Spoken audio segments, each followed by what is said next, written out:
জিকিরে দিল শান্তি হয়, দিলের ভিতরে শান্তি পাওয়া যায়। আসলে পাওয়া যায় কিনা বলেন? আল্লাহরে ডাকলে ভালো লাগে, শান্তি লাগে। আলা বিযিকরিল্লাহি তাতমাইন্নুল কুলুব, জিকিরে দিল শান্তি হয়। তবে বন্ডামি জিকির, ওই যে শৈলেশ ইটা না, এগুলি কইরা আমাদের যুব সমাজে নষ্ট করতেছে। এগুলি ভণ্ড, এদের কাছে যাওয়া যাবে না। এরা যদি বিরিয়ানি রান্নাও করে তাও যাওয়া যাবে না। এই বিরিয়ানি খাওয়াই আপনারা ভেজালে ঢুকাই দিব। কি কথা ঠিক আছে নে?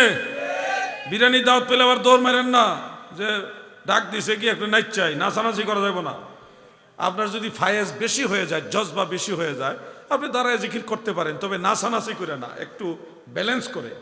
কিছু জায়গা আছে জিকির করতে করতে বাঁশ বাইয়া ওই সামিয়ানার চুঙ্গের মেঝে উঠে, দেখছেন নি আপনারা এটা? ওরে এই বান্দা এত চালাক জানেন, বাঁশ বাইয়া উপরে উঠে কিন্তু কারেন্টের তারে ধরে না। এদিকে আবার ব্রেন ঠিক আছে, যেটা ধরা যাইব না। আরেক জায়গায় চাঁদপুরে এক পিসাব আছে, মুরিদান লইয়া যখন জিকির উঠে না, মুরিদান গিয়া ফুটবলের মতো ধুরুম করে পিসাবের উপরে পড়ে, আরেকজনে মাইকের স্ট্যান্ড মিস্ট্যান্ড ফালাই দেয়। কি একটা অবস্থা! এগুলি কেমন রে ভাই? একটা সুস্থ পরিবেশের মধ্যে আসেন, সঠিকভাবে জিকির করেন। দেখেন আমাদের সোনাকান্দা দরবার শরীফে লক্ষ লক্ষ মানুষ একসাথে জিকির করে, কোনো ধরনের হাল্লা চিল্লা নাই, মানুষ মহব্বতে জিকির করতেছে। সবচেয়ে বেশি ভালো লাগে যখন চার জরবি জিকির করে।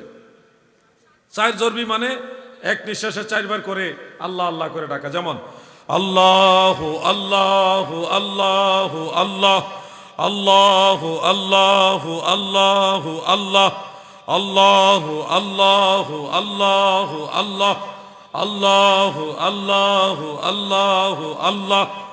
এইভাবে লাখ লাখ মানুষ একসাথে জিকির করতেছে, কোনো হাল্লা চিল্লা নাই, ফালাফালি নাচানাচি নাই। সঠিকভাবে চলতে হবে। এই ভণ্ডদের কারণে কিন্তু সুন্নিদের বদনাম হয়। ভণ্ডদের সাথে আমাদের কোনো সম্পর্ক আছে নাকি? ভণ্ডামির সাথে আহলুস সুন্নাহ ওয়াল জামাতের কোনো সম্পর্ক। আমি ভণ্ডদের বিরুদ্ধে বললে আবার অনেকে মনে করে আমি বলে হিংসা করি। আরে ভাই ভাই, হিংসা না, এটা প্রতিরোধ করতে হবে।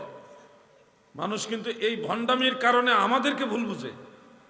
আমাদেরকে, আমি একবারে কোনো এক প্রয়োজনে দরকারে আমি নারায়ণগঞ্জের এসপি সাহেবের কাছে গেলাম।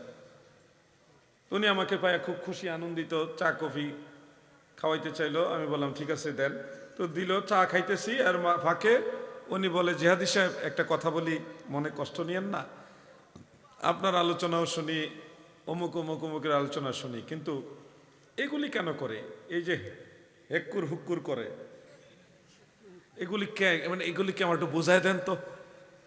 এসপি সাহেব যখন এই কথা বললেন, আমি তখন বললাম আসলে ভাইজান এরা তো হইল ধর্মীয় জ্ঞানে ওরকম পাণ্ডিত্য অর্জন করা লোক না, এগুলি সাধারণ শিক্ষিত লোক। এরা আকায়েত শাস্ত্র বোঝে না, ফেকা শাস্ত্র জানে না, অনেক বিষয় সম্পর্কে তারা ওয়াকে ভাল না।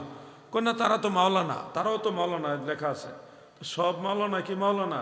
MBBS পাস করে হেবেডও ডাক্তার, আর হোমিওপ্যাথিক চিকিৎসা করে হেবেডাও ডাক্তার।